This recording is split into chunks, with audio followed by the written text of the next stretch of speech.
Bom, gente, bem-vindo mais uma vez ao Live News BR. Hoje a gente vai entrevistar o Pedro Werneck, que é o cofundador do Instituto da Criança e do Movimento União Rio, que arrecadaram juntos 75 milhões de reais nessa pandemia e ativaram 430 leitos e doaram ainda mais de 4 mil toneladas de alimento.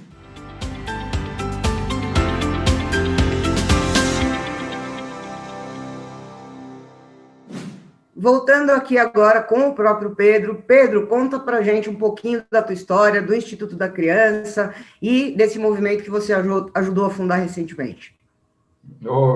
Olá, Mel. Muito bom ter essa oportunidade de conversar aqui com você, com esse público que traz a audiência do programa. E é uma alegria poder compartilhar um pouco a história do Instituto da Criança e a minha própria história. Na realidade, o Instituto da Criança é uma organização que já tem 26 anos de existência. Nós começamos em 1994, eu e meus irmãos, apoiando uma família e, sem maiores pretensões, começamos a trazer os amigos para associar esforços para que nós pudéssemos fazer outras ações. Conseguimos, assim, apoiar também uma casa com crianças com paralisia cerebral que não tinham família, o Lar Santa Catarina. E, com o passar do tempo, nós conseguimos mudar essa casa de endereço, conseguimos prover elas de alimento, de material de higiene, de limpeza, conseguimos recursos para as crianças que tinham problemas de saúde. E, assim, esses resultados foram nos estimulando para que nós dessemos um passo de formalizar o movimento que até então existia de uma forma absolutamente neutra, sem nenhuma consistência profissional. Resolvemos, em final de 97, criar uma instituição. E como nós olhamos para as crianças naquela época, temos o nome de Instituto da Criança. Mas, com o passar do tempo, nós começamos a ver que, para as crianças estarem bem, nós tínhamos que olhar também para as famílias. Começamos, então, a fazer um programa de educação, o Espaço Cidadão, um programa que fala sobre cidadania, planejamento familiar, relacionamento interpessoal, alcoolismo, droga, temas que são importantes para o dia a dia das famílias, para que elas possam, assim, viver melhor e cuidar das suas crianças. Com o passar do tempo, mais de 17 mil pessoas já passaram por esse programa. E esse programa hoje está em várias regiões, não só no Rio, mas também em São Paulo.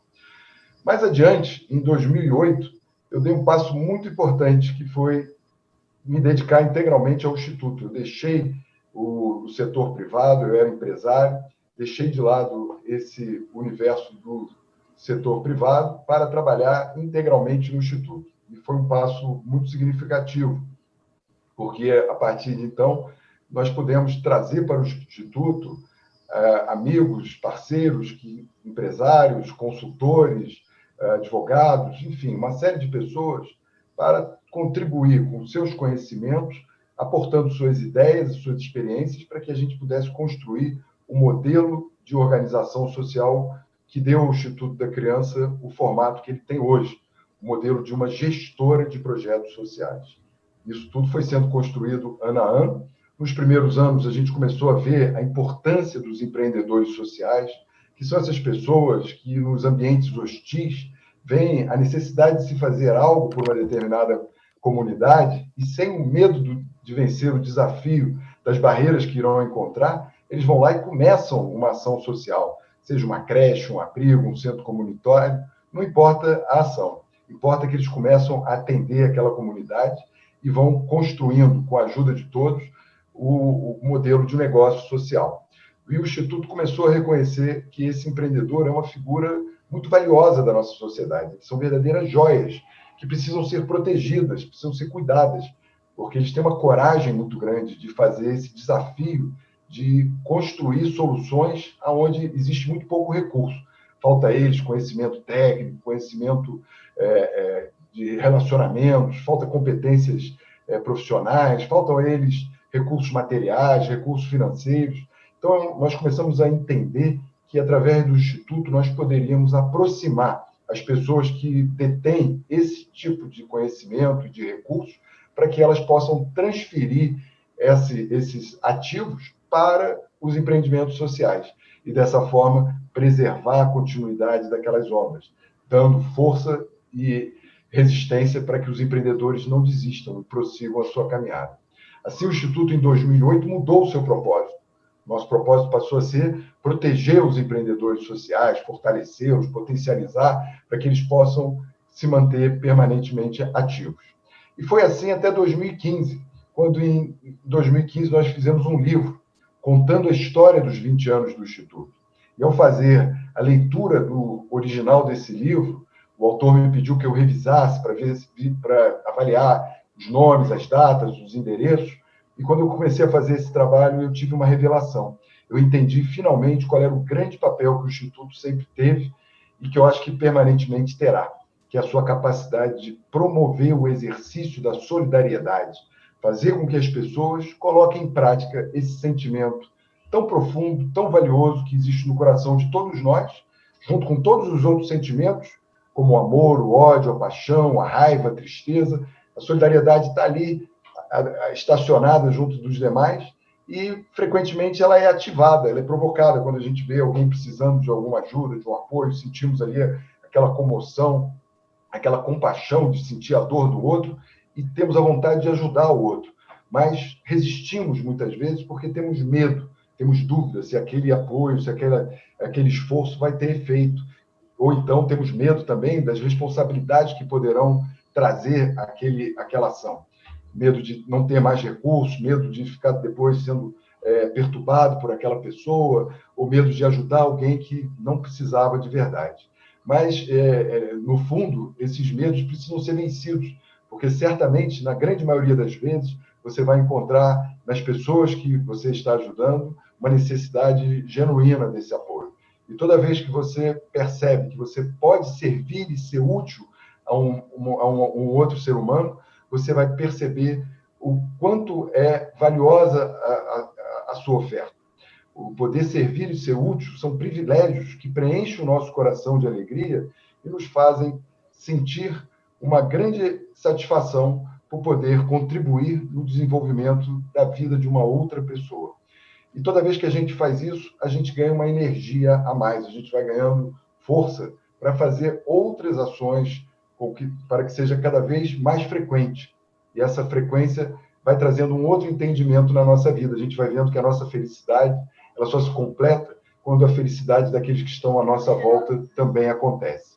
Isso tudo são sinais, são exemplos que o Instituto vai mostrando para a gente no nosso dia a dia, fazendo com que a gente compreenda que a nossa vida tem um sentido adicional que vai além da vida que a gente vive com a nossa família, da vida que a gente vive com os nossos amigos, da nossa própria vida. A nossa vida tem muito mais sentido quando a gente consegue ampliar o nosso olhar para também enxergar a vida das outras pessoas, sobretudo das outras pessoas que precisam do nosso olhar. Excelente, você falou uma coisa que tem sido muito recorrente em todos os entrevistados aqui. Quem fala que a felicidade depende da felicidade de quem está em volta é o Di, da Confraria do Empreendedor. A entrevista dele também está aqui, vão lembrar. Hoje são quantas instituições? As pessoas me perguntam assim, afinal, o que é o Instituto da Criança? Eu, leigamente, respondo tudo, eu falo assim, é uma grande incubadora de projetos sociais. Quantos projetos tem hoje dentro do guarda-chuva do Instituto da Criança? Na verdade, o Instituto é, sim, também uma incubadora social, mas ele é também uma incubadora social. Eu considero que, acima de tudo, o Instituto ele é uma gestora de projetos sociais.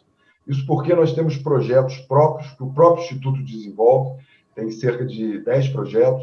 Temos projetos de terceiros, que as empresas nos procuram, para que nós possamos assessorá-las, ajudando elas a desenvolver os seus projetos, como é o caso da empresa XP, como é o caso da empresa Redditor, da GlaxoSmithKline, da NTS, e de tantas outras empresas, como a Brookfield, a L'Oréal, a Brasilcap, a Accenture, a Mil, a Prudential, a Vale, tantas outras empresas que, nesses anos, nós assessoramos, auxiliando elas a desenvolver os seus próprios projetos.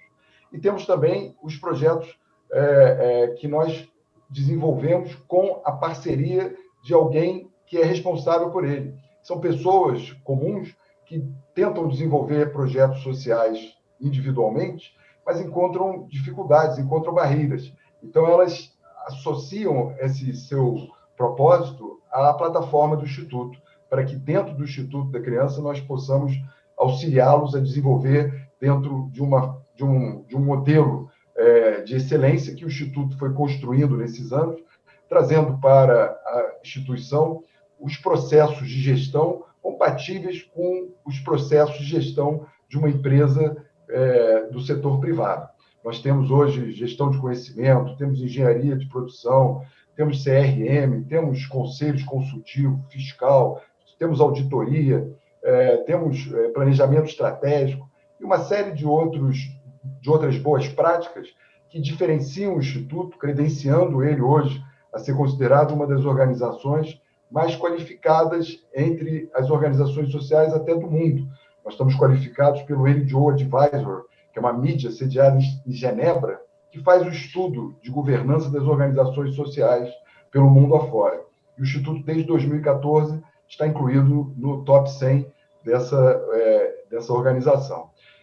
E assim as pessoas e as empresas encontram no Instituto, Mel, uma resposta, uma solução para poder atuar a responsabilidade social dentro de um modelo de gestão profissionalizada, onde os resultados são medidos e apontados de uma forma bastante clara e seguindo os procedimentos que se espera hoje da responsabilidade social corporativa. Eu vou fazer um adendo aqui, que eu sou sua fã, e vou puxar o peixe mesmo, porque eu acho o seguinte, tem uma coisa que sempre me chamou a atenção no Instituto da Criança, que é uma coisa que, às vezes, você pega uma pessoa que ela quer contribuir, ela não tem tempo para contribuir, ela quer contribuir com dinheiro, mas ela não tem confiança, ela não sabe ao certo quem é sério e quem não é sério, e, assim, a metodologia de apresentação de relatório de vocês é sensacional, porque vocês dão reporte de tudo que está sendo feito para toda a rede de colaboradores financeiros de vocês. Isso veio desde o início, foi um aprendizado, você sentiu... Porque eu acho que o mercado do terceiro setor carece um pouco disso, estou errada?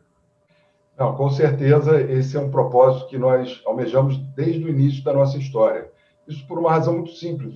À medida que você trabalha com recursos de uma outra pessoa ou de outras pessoas, a sua responsabilidade ela é dobrada, ela é triplicada, porque você tem que poder prestar contas e de uma forma bastante transparente, clara, objetiva e imediata para os investidores sociais que aplicam seus recursos na sua organização. Então, sim, desde muito cedo nós procuramos construir processos de gestão para trazer as evidências das aplicações dos nossos investimentos, dando toda a transparência para os investidores. Desde 2008, os nossos balanços sociais, que a gente apresenta ano a ano, são publicados no nosso site. Estão lá, desde 2008 até o de 2019, podem ser analisados por qualquer pessoa. É muito fácil o acesso, é só entrar no nosso site que você vai encontrar. Certo, agora eu vou voltar um pouquinho no passado. Você tem uma frase que você fala que eu gosto demais, que é: a indignação é a mola para a ação. E acho que todo mundo tem um estalo quando resolve, de alguma maneira, querer gerar impacto na sociedade. O meu estalo chama-se Marcelo Zenga, que, por sinal, é um grande amigo nosso. Essa história é um grande amigo nosso. Acho que nós fomos apresentados por um Marcelo e unidos fortemente por outro. É verdade. Né? O Marcelo Zola nos apresentou, o Zenga consolidou essa apresentação. Ele me deu esse despertar, que vale uma outra história isso. O que te despertou? O que te deu o estalo para você falar assim, cara, isso é importante, eu não vou abrir mão disso na minha vida?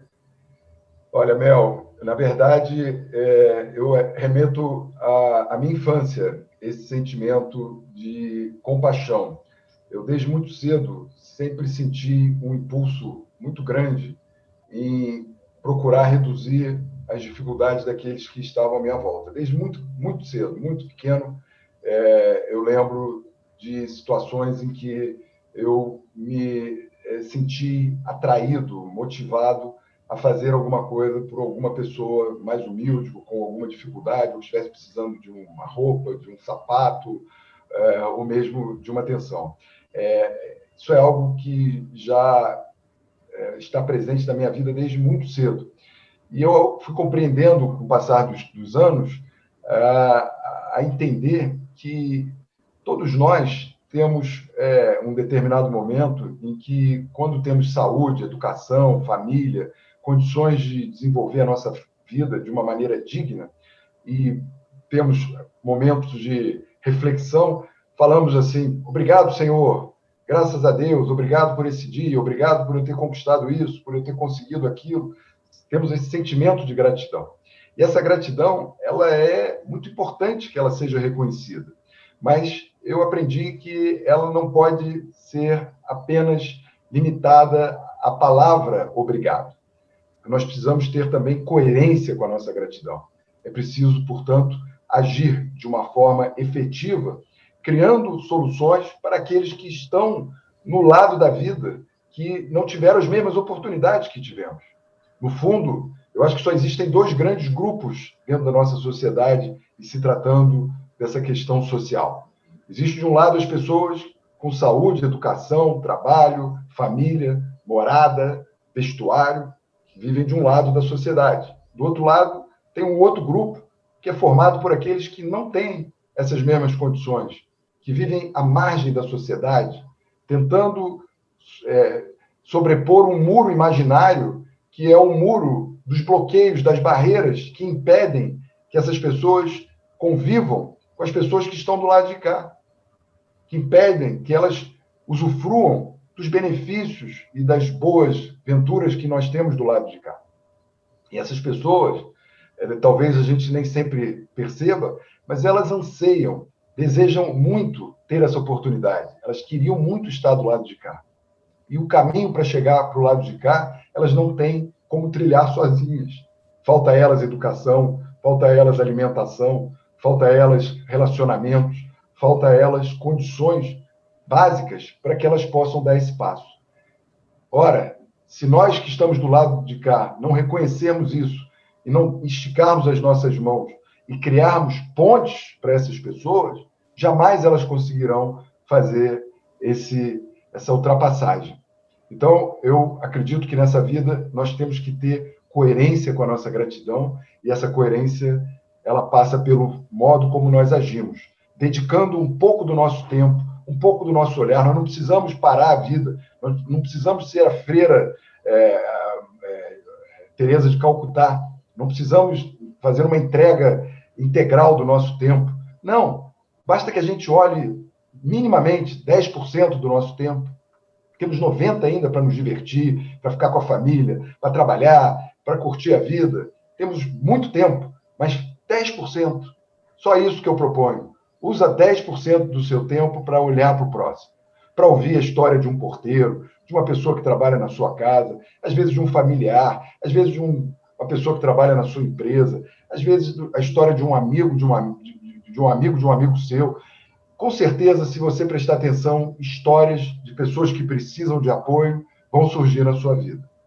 É uma questão de você estar com os ouvidos atentos, de você prestar a devida atenção e, sobretudo, receber essa história, absorvendo ela com a percepção de que você é capaz de ajudar. Seja porque você vai fazer um telefonema, porque você vai conversar com uma pessoa, porque você vai fazer um cheque, porque você vai dedicar um pouco da sua capacidade profissional, a sua capacidade técnica. São inúmeras as condições que a gente tem para a nossa vida e que a gente usa o tempo todo a nosso favor, para desenvolver os nossos projetos, as nossas ações, os nossos interesses familiares. Nós não temos limite para nos esforçarmos a nosso favor.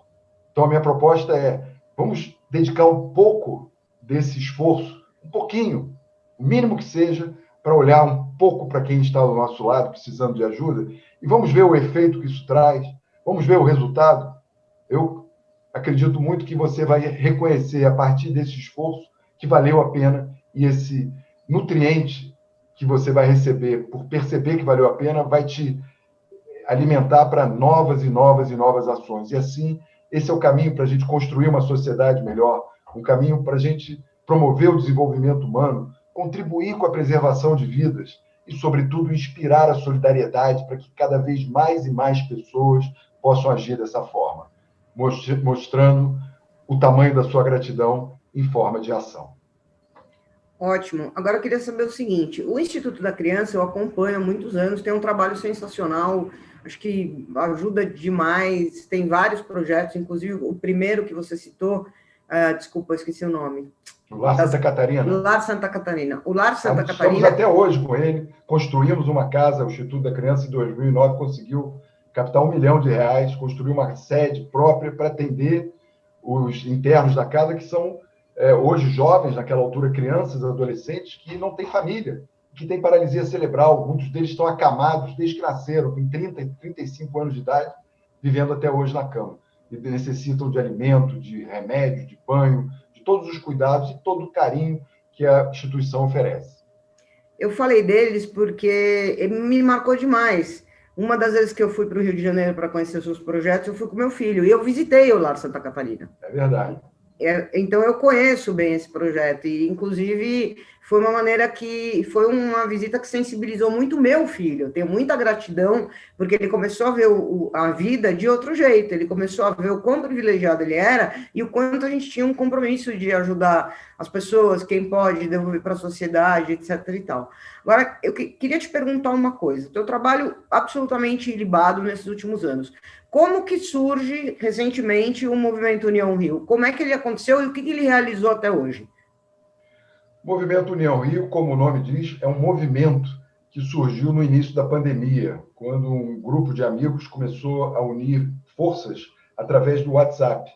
E esse grupo, então, criou uma perspectiva de ativar leitos hospitalares, num primeiro momento, no Hospital Universitário do Fundão, o chamado HU, Hospital Clementino Fraga.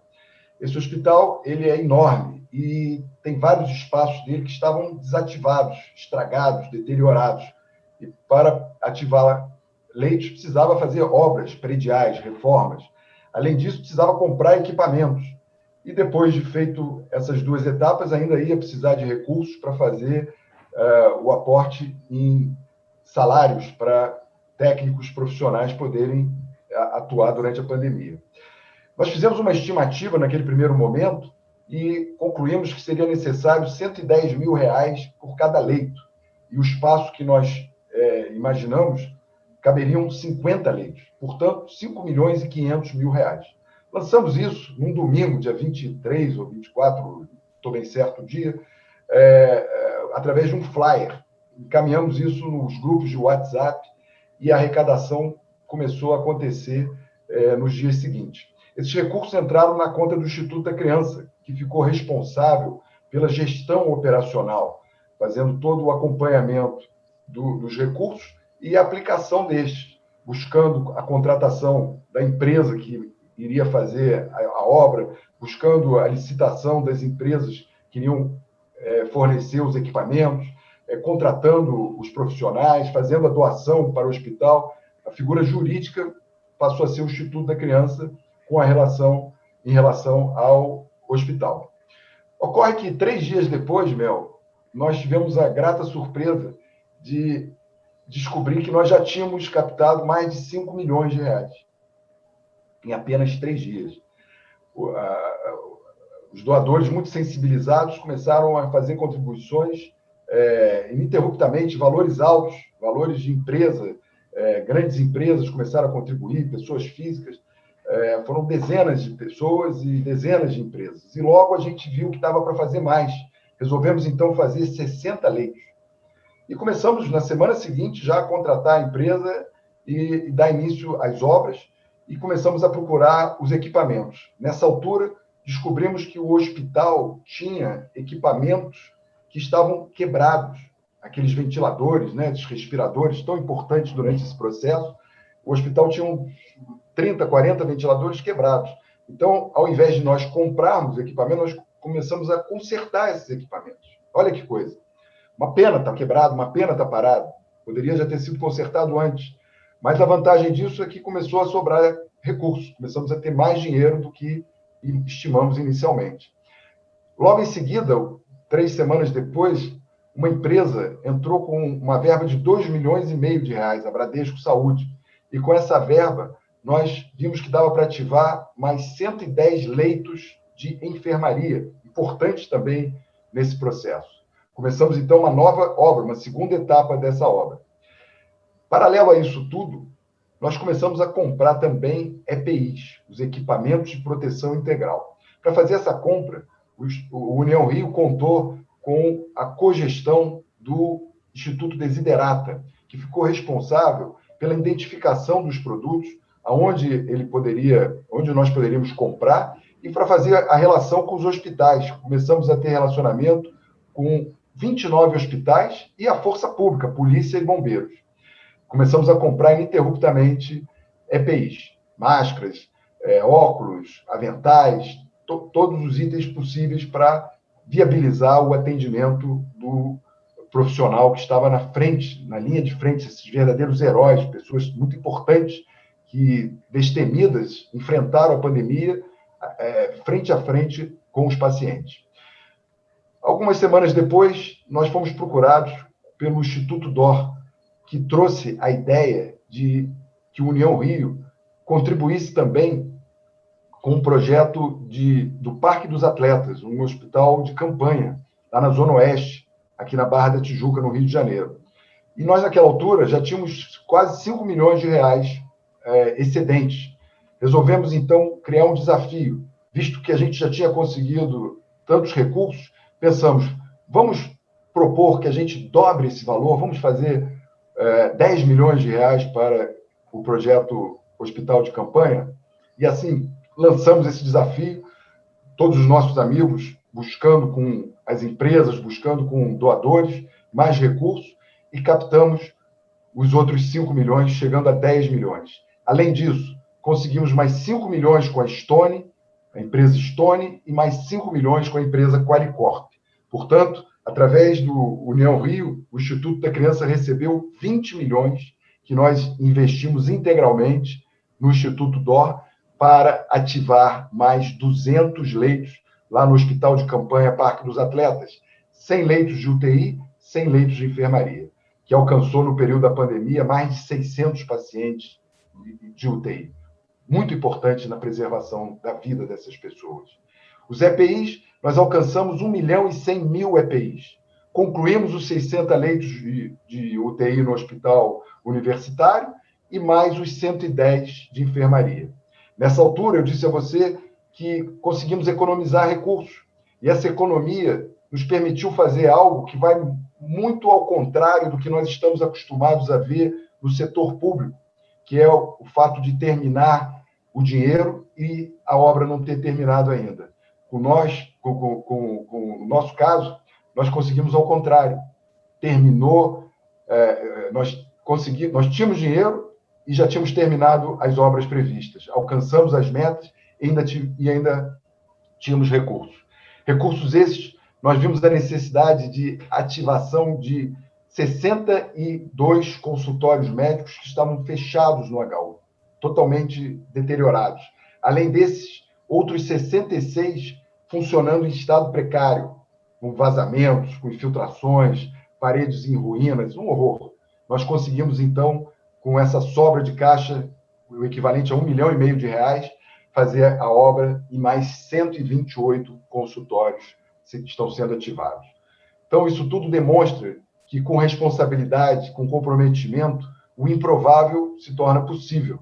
Toda vez que a gente tem amor e comprometimento no coração, a gente consegue fazer grandes transformações, sobretudo quando unimos pessoas com um propósito comum. E o propósito do União Rio foi preservar vidas. Essa foi a etapa da saúde. Paralelo a isso tudo, construímos uma aliança com outras 3 instituições para fazerem o braço que nós chamamos da comunidade no União Rio. Essas 3 instituições são o Instituto FI, o Instituto Eclos e o Banco da Providência. 3 instituições que iniciaram uma campanha chamada Rio contra Corona e já vinham trabalhando na distribuição de alimentos, contando com o apoio dos empreendedores sociais de 78 organizações espalhadas pelas comunidades aqui do Rio de Janeiro. Unimos forças mais uma vez e, com os recursos captados, mais de 20 milhões de reais, nós conseguimos fazer a distribuição de 4.000 toneladas de alimento 4 milhões de quilos de alimento para mais de 300 mil famílias, distribuídas através dessas 78 organizações. Além disso, foram mais de 1 milhão de litros de material de higiene e de limpeza. São números muito significativos que demonstram a força, a capacidade das organizações sociais, as instituições que fizeram esse suporte para o movimento União Rio tiveram a oportunidade de mostrar a qualidade técnica, profissional, o comprometimento das suas equipes e, principalmente, mostrar uma enorme capacidade de trabalho sem remuneração, porque todo esse empreendimento social que eu estou descrevendo a vocês foi feito sem remuneração, foi feito de uma forma pro bono. Essas organizações trabalharam pela causa, trabalharam pelo amor, pela necessidade de se fazer presente no momento tão difícil, tão crítico da nossa sociedade. E eu quero crer que todo esse trabalho está tendo hoje uma repercussão, um reconhecimento que vai trazer para a sociedade um olhar cada vez maior sobre a relevância dos empreendedores sociais, de instituições como essas 5, né? O Instituto ECO, o Instituto FIO, o Instituto Desiderata, o Banco da Providência e o próprio Instituto da Criança, que são organizações que atuam há 10, 15, 20, 25 anos, mostrando nesses anos a sua capacidade de transformar a realidade da sociedade. Isso tudo é muito importante e traz, principalmente para o jovem, a certeza de que muito mais é possível se fazer. Muito mais ainda é possível se construir. Olha, se o Rio de Janeiro tivesse uns par de Pedro mais, a situação aí estava bem melhor, bem melhor. O Rio de Janeiro tem a sorte de te ter como cidadão. Deixa eu te perguntar, na trajetória, parabéns pelo trabalho que vocês fizeram e estão fazendo durante a pandemia. Acho que os números são absurdos. 4 mil toneladas são 4 milhões de quilos. É muita distribuição de alimento, é um número muito relevante. Agora, voltando um pouquinho para o Instituto da Criança, que eu sei que é que nem falar de filho. Se eu falar do projeto, qual que é teu filho predileto? Você vai falar, é que nem falar de filho, é que nem eu cometi a gafe de perguntar para o investidor, qual que é teu investido predileto? Ou qual o entrevistado que você mais gostou? Não tem como. Mas, assim, me conta alguma história que tenha, de fato, assim, te emocionado, que você fala, cara, esses momentos que me fizeram ter que você olha e fala assim, nossa, sabe, que gratidão de eu estar nesse caminho. Olha, Mel, eu considero o Instituto um privilégio poder trabalhar numa organização social como essa, porque ele, o tempo inteiro, ele me emociona, ele me permite conhecer pessoas como você. Nós ficamos amigos graças ao Instituto, graças ao relacionamento com os nossos amigos, que são pessoas que eu conheci no Instituto da Criança, e a nossa amizade, eu e você, se solidificou nas ações que fizemos juntos, em parceria, e tantas outras pessoas, tantas outras histórias, tantas pessoas diversas, de todas as origens, de regiões diversas, em cidades diversas pelo Brasil. Eu ganho tantos amigos, eu tenho o privilégio de conhecer tantas pessoas extraordinárias, pessoas que têm o amor no coração, a vontade de fazer pelo próximo, e isso é muito emocionante. O Instituto me faz acreditar que existe muito mais amor do que se pressupõe. Vemos as notícias, vemos as matérias nos jornais, ficamos impactados, achamos que o mundo é feito só de notícias ruins, mas, na verdade, o Instituto me traz exatamente ao contrário. O Instituto me faz crer que existe muito mais amor, muito mais gente boa, muito mais gente do bem do que a gente pressupõe. Então, o Instituto ele é muito generoso com as pessoas que se aproximam dele. E eu tenho a felicidade de ser uma dessas pessoas. Histórias do Instituto são das mais diversas. Tem histórias muito inimagináveis, surpreendentes, histórias grandiosas, histórias que fazem a gente ter lágrimas nos olhos. Eu tenho, assim, uma emoção muito grande, muito forte, em falar sobre a história do nosso Cuiabá, que foi aonde eu pude realmente sentir a força do Instituto. O nosso Cuiabá teve o início da sua história em 2011, com as chuvas na região serrana, quando dezenas de famílias, centenas de famílias ficaram desabrigadas, tiveram que sair dos seus lares e morar em casas de amigos, em casas de outros familiares. E naquela altura, nós começamos uma iniciativa chamada Me Ajuda Sua Casa, que era um auxílio para levar alimentos, material de higiene. Depois começamos a levar móveis, utensílios domésticos, eletrodomésticos para as famílias desabrigadas. E assim a gente começou a crescer nesse movimento e entregamos mais de R$ 1,5 milhão de doações naquela altura para mais de 400 famílias. A Vale patrocinou, a gente trouxe recursos também da Prudential, da cultura inglesa, e aquilo ganhou uma força muito grande e chamou a atenção do empresário Eduardo Eugênio Gouveia Vieira, o presidente da Firjan aqui no Rio, que nos convidou para uma conversa e nos trouxe uma ideia que ele tinha de fazer um condomínio de casas lá na região de Itaipava, onde ele tem casa. E 4 famílias de amigo dele estavam dispostos a doar terrenos para construir casas, mas eles não tinham para quem doar. O Eduardo, então, convidou o Instituto para receber esses terrenos. Nós recebemos 50 mil metros de terreno, e nesses terrenos nós começamos a fazer uma terraplanagem com o apoio da Concremate, de outras empresas que começaram a oferecer os seus serviços de forma pro bono, e começamos, com a ajuda do Eduardo, a captar recursos com empresas como a Klabin, a Coca-Cola, a Gerdau, a British Gas, a XP e várias outras que aportaram recursos para que nós pudéssemos construir casas.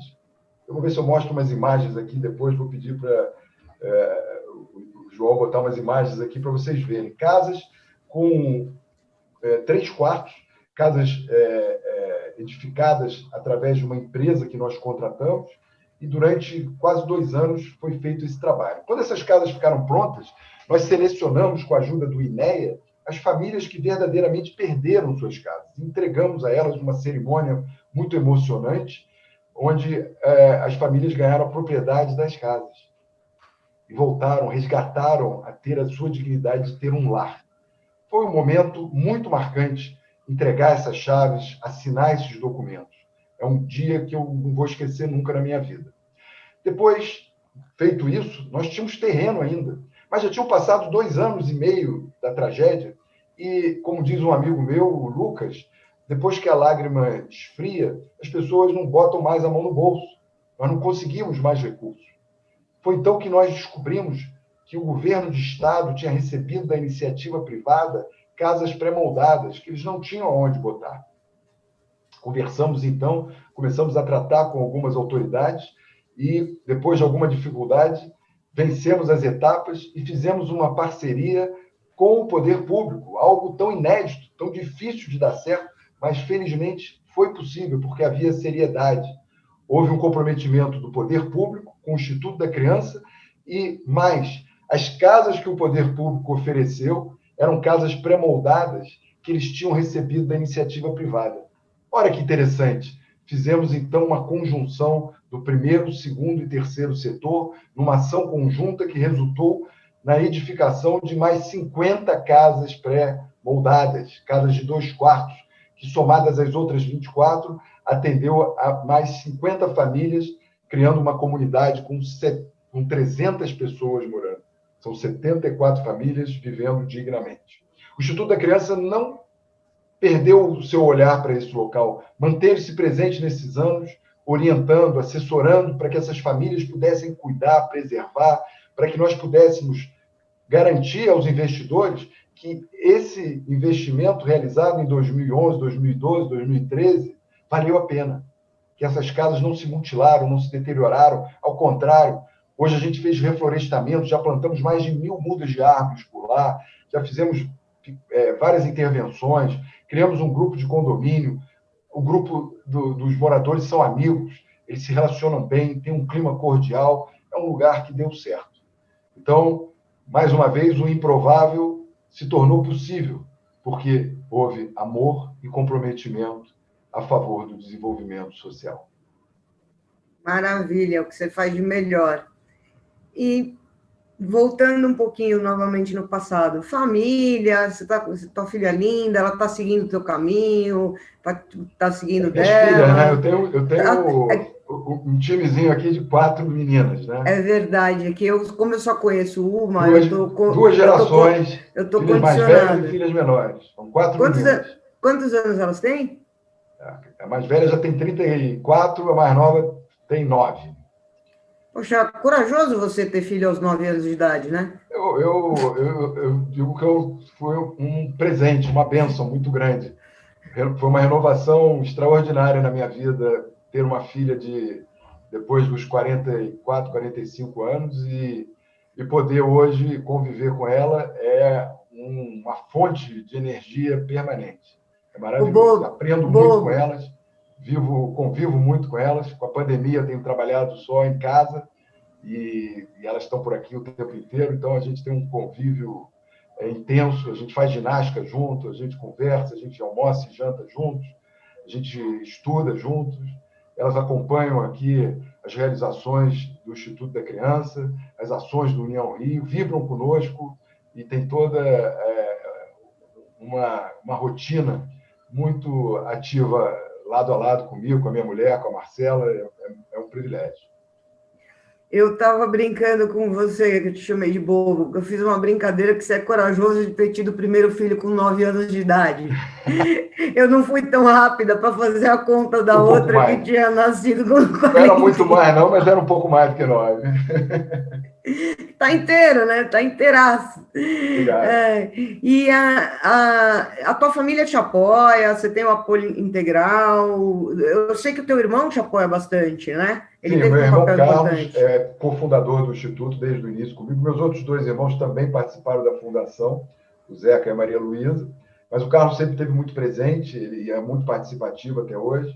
E ele teve um papel determinante na nossa história, porque foi graças ao Carlos que, em 2008, eu pude deixar de lado o setor privado e mergulhar de cabeça no Instituto, porque foi ele que criou uma solução econômica, ele criou um fundo para me remunerar, de modo que eu pudesse ter a tranquilidade de me dedicar a trabalhar integralmente no Instituto, sem precisar me preocupar em ganhar dinheiro para pagar minhas contas. E assim eu pude trabalhar e desenvolver o Instituto de uma forma que ele pudesse, nos anos seguintes, ter sustentabilidade e capacidade para me remunerar e remunerar toda a nossa equipe como profissionais que somos. Nós temos hoje mais de 20 pessoas trabalhando na nossa equipe e temos dezenas de voluntários em áreas diversas que oferecem os seus conhecimentos, as suas competências para nos apoiar, para trabalhar ao nosso lado. Eu tenho muito orgulho do Instituto ser uma unidade de pessoas muito heterogênea, de pessoas que eu conheço há muitos anos, pessoas que eu conheço há menos tempo, de amigos, de familiares, de parentes diversos, de pessoas do Rio, de São Paulo. É muito bacana essa conjunção de forças de energia.